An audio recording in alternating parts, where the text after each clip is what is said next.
Welcome back to the show, guys. I'm one of your hosts, Duncan, as usual. Let the gentlemen introduce themselves and let's jump into today's segment. It's Marvin. I'm here to ruffle some feathers. Yeah, with my controversial takes. Welcome. Mandeth, Matthew, whichever you want, but Viscabasa is my other name. It's your boy Sean here, man. Let's get right into it. Katopol here. Ready to present. Yes, so today we have an exciting episode for you. We shall be comparing the two midfield options for Real Madrid and Barcelona. Which of these midfields do you think would be better or would come out on top? And who of these ranks above the other? So I don't know which criteria we can use, but yeah. Which order should we come from? Should we come from the CDM side to the number 10s, or we can come from the 10s to... Let's start from CDM and then we'll finish it off at the peak. Interesting one. You could say Madrid's hardest six to me is Tchouaméni. Right, currently I think he's playing right to that level. I think under Xabi Alonso he looks rejuvenated. To me, he reminds me of a low budget Pogba at the moment. Right, he doesn't have the skills that Pogba has, but he has that something that Pogba had, the passing range, those lovely balls around, the dictating of the tempo.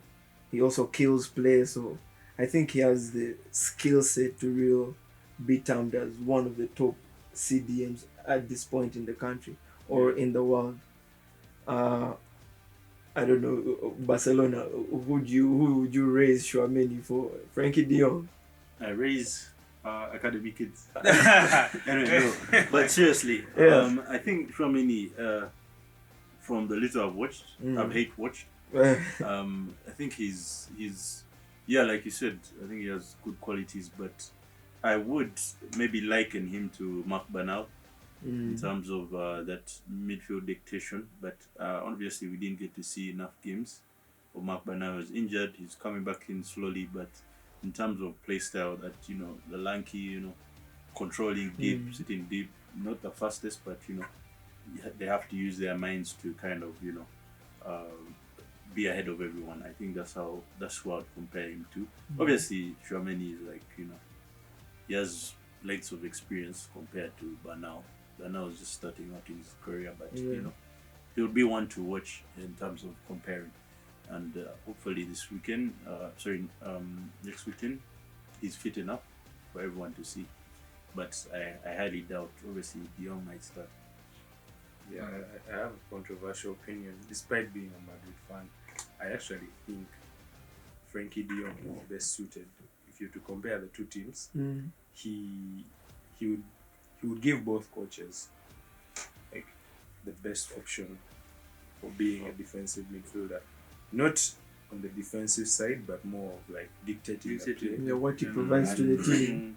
Ensuring that first sequence of passes is successful, so you can build on that. So, in terms of his qualities, he has 2 or 3 main tackles in him per game. He can make some good passes. He's not bad in the air.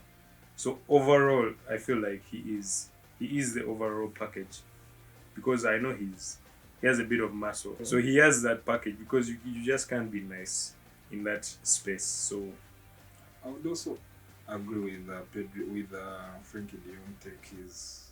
Is unpressable. You can't press him.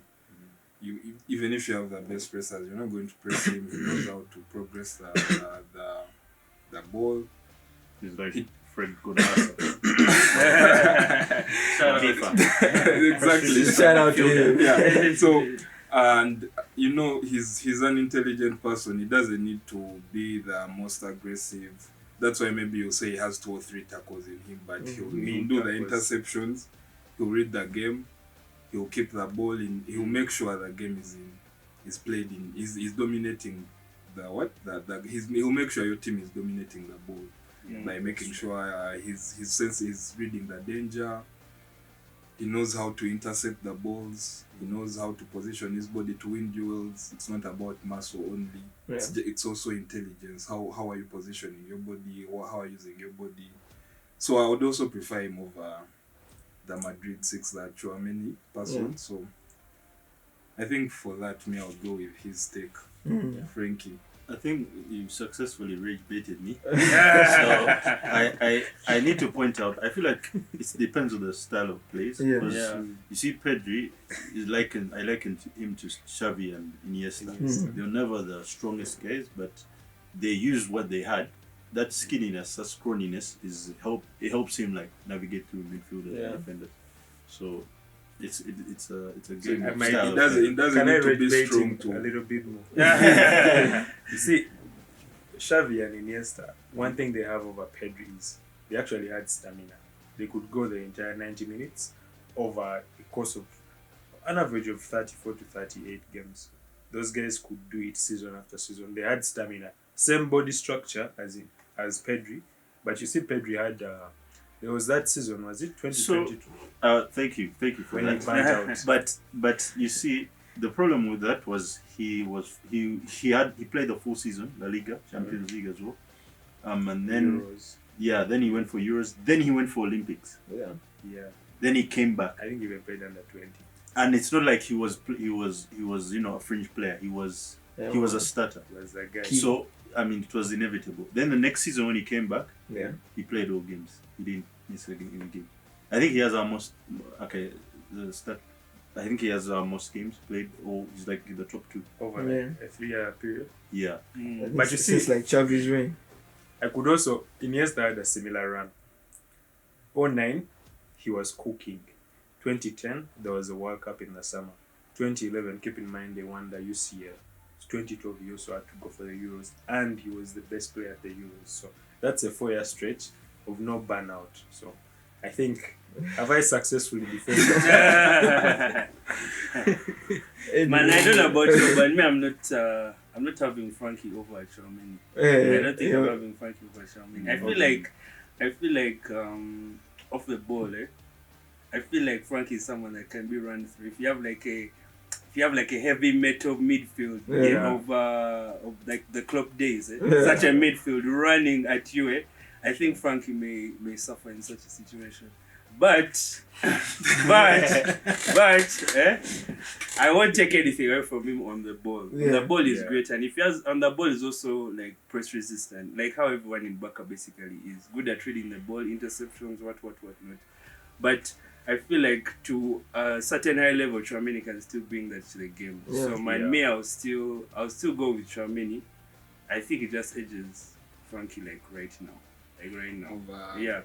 Over and I think the best of Tchouaméni is going to be seen in this Alonso system for sure. Yeah. Because of the few matches I've watched Madrid play, I'm certain Alonso is going to get the best out of him. I don't think we've seen the best of Frankie under Hansi Flick, though I know he has played well. But I think that kid you're talking about. Casado. So there's that guy they play. I think it's Casado. Casado used to bench him. Yeah, they even used to bench him, and Frankie would jump. I don't think can Frankie play 90 minutes these days? So the reason what happened exactly was Frankie had a long-term injury. Yeah. Casado was actually a mistake because he was like a gem in the rough, so basically Frankie got a long-term injury, but now got his ACL torn. Then Casado was actually on the fringe of am I staying, am I going? Yeah. But he came in and then obviously his position was there. Ten Hag let him play and he showed his talents. But one thing I want to say is, FYI, Frankie is, I think, he's top 3 fastest player in Barcelona. The physicality thing, I don't buy it. And he has the intelligence. Yeah, top I 3 feel fastest. like on that, Frankie's IQ, I think, negates some of that, because the way he positioned I compare him to the likes of, let's say, Busquets. The way he wasn't the most physically gifted player, right? But he would always kill play. Always find himself in a position where he just steps into that pass. He then need to chase you for like 30 yards just to make an interception. So the fact that he remember that stint when you guys didn't have centre backs and then Frankie was playing now CB. Yeah. So I feel like him being a multi positional player, that high IQ just comes with the territory. You can literally play anywhere. I think he can play across all the 3 midfield positions, the 6, the 8 and the 10. He might be one of the very few people on this list who can do that. I think I know what Sean is trying to say, but it depends on the coach you have and what system you're trying to play and who your opponents are. I don't know if you remember that run that Nuno Mendes had against Frankie. Where Frankie tackled him, you remember? And Frankie got a yellow card against PSG. Yeah. If you have midfielders or people who run into a midfield like that, Frankie will suffer. True. He will suffer because he's not... He's good, but... If you have players that caliber of pace and physicality, like a combination of Nuno Mendes and like Hakimi running through your midfield. Exactly. But I mean, to be fair, I mean, any midfielder in the world right now, come on. Nuno Mendes and Hakimi, that's pace. And the thing is, I had to pick such a caliber of players who are physical and strong at the same time. I know that many. Yeah. There are not that many, so and we're not going to face them every week. You're not going to face. So. Anyhow, my questions are rather start Germany anyway. Rather digress on the 6th role. I think we can move on to the 8th. Yeah, sure. In this one, I think it's Bellingham versus Pedri, right? Landslide. Right? Which other 8 are you bringing for Madrid? Camavinga? I mean, I wouldn't call it an... Actually, Bellingham is not even an 8. He's more progressive. So if you were to compare him with Pedri, I think Pedri, in terms of midfield attributes, I think Pedri would have Bellingham's lunch. Yeah. And me being a Madrid fan, I'm telling you this. Yeah. Bellingham's best attributes need him to be in transition, I think. He's best in transition. Nearer to go. Now, Pedri, he's a slow burn guy. He has to twist and turn and find the loose screws in the other team.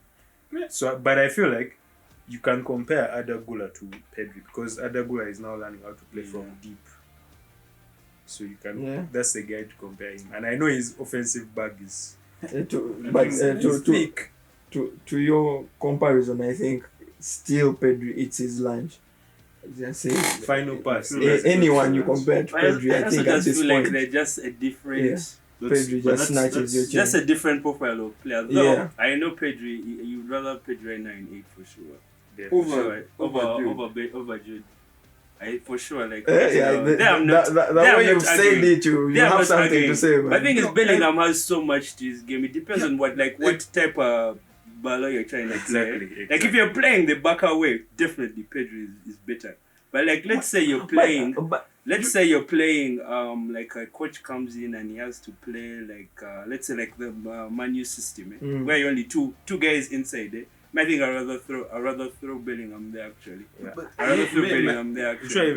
Where it's more about it's less where the ball is less of possession, but more of like transition and having to win all your midfield duels, which is just like only 2 guys inside their tucked in. But I'd rather throw Bellingham there. I'd rather that's my opinion. But like in terms of maybe like playing like being the traditional 8 like right now, like what guys would love to see from an 8. I think you just rather play like right now, when regardless of whatever system and what not. I feel like you just rather Pedri because of what he gives on the ball, even off the ball is so good. All that. But I feel like in certain systems, you just prefer Bellingham. In certain systems. And me on that point, that's why I'm like, why not just have Bellingham? You'll thrive in everything. Because games, like you have a game having different game states. You have transitions, you have build up, you have a game where you're dominating example, and Bellingham will thrive in. But Bellingham is just a more versatile player. He will thrive in controlling the game. He can do it at a high level. He can crash the box. He can build up. He can. Like, generally, he's a more versatile player. I think but Pedri has grabbed that 8. We have to differentiate between an 8 and a 10. No, we have to differentiate between someone who can do things and someone who does things well. I mean, we can. So Bellingham didn't do stuff well. He can do things. I mean, they can throw him in 9 and he carried Madrid. They can throw him in 10 in Ukraine. They can throw him in 8 in England and he can sit with race. And he's doing all that at a very high level. So I'm not going to say that he's not doing it well. But probably, if you look at like 8 in specific, you say, okay, Sao Pedro, real master. This 8 thing, But like if I'm saying across the board, man, I'd rather Bellingham in 10 for sure. Otherwise, I can even throw him in 9 if I want to. Like, he's just a more versatile player. But if we're now talking down to the 8th position in particular, then as I accept Pedro is like clear. To be fair, obviously there's bias. I think that's a disclaimer. There's bias. But to be fair, I think most people have just found out about Pedri. They probably weren't watching him in his earlier years. So Pedri, FYI, was first a winger when we bought him from Las Palmas. He was actually first a winger. Then he adopted the 10 role with Messi. He had very good link-up play with Messi's last season. Then obviously he started shifting downwards because the dynamics of the team, the changes in management and stuff like that. So I just feel like it's one of those things where obviously he's gotten most of his his eyes on him as an 8, but I feel like if tested in those positions he would. I think he brings his best attributes. He brings out his best attributes in 8. Because our biggest problem in 22-23 was Lewandowski not converting Pedri's passes. Like Pedri was more advanced than he is today, but Lewandowski was not converting. But understandably so, because striker needs to take his chances. Yeah. But yeah, I feel like if people had watched Pedri then, they would appreciate that. They would appreciate that he's also that he can actually do the wing role. He plays wing 10 and what. But yeah, that's up for debate. If I'm playing now, for example, we've all had like our formation. If I'm playing Frankie de Jong as my 6, I would definitely want to have Bellingham there because he wouldn't have to do all that other work. So I would also agree with it. You have a very solid. But I think last season Pedri had the most successful tackles in La Liga. So I feel like this as an 8 I feel is a perfect 8 because of the ball. So the work you're saying good. Bellingham would do, Pedri did it last season. Does he have that mean tackle in him? He had the most successful tackles. Actually, off the ball, actually, I think is very underrated, man. Guys are so focused on what he does on the ball, But I watched some Barca games and I was like, man, the guy actually is like a pressing demon. He'll throw in that tackle if he needs to. Like, off the ball is also really good.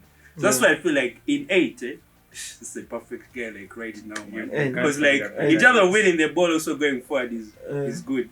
But now like Bellingham just does some certain things differently. Bellingham is like he's like a 10 that can be a 9. At the same time you throw him in 8. He's like everything good. But probably the stuff Pedri does is like on an exceptional level.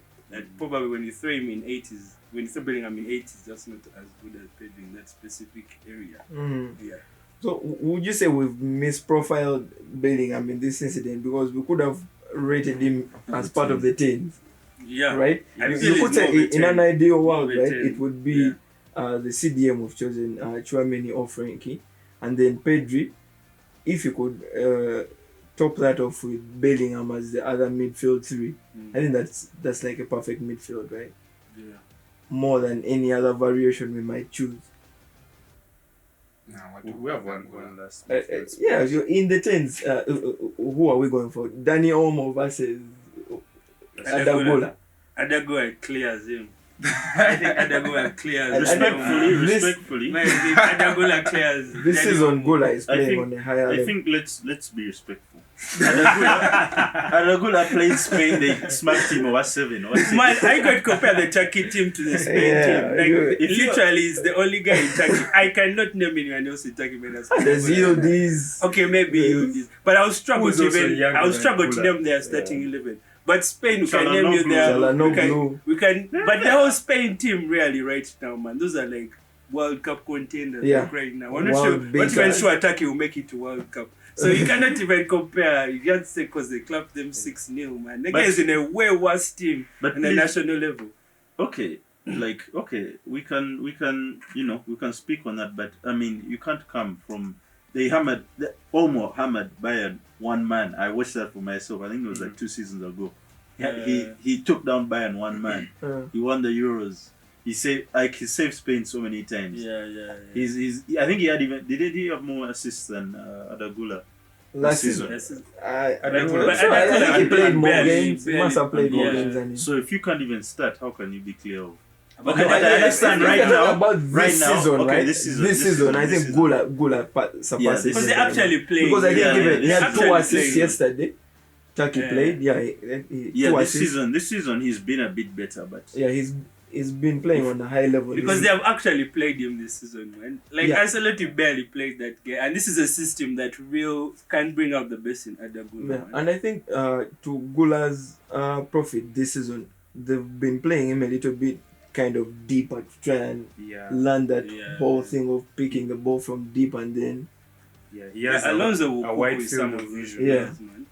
But to add to what Shun was saying, I feel like if Daniel Mo attempted Adagula's pass, I think he'll tear his hamstring.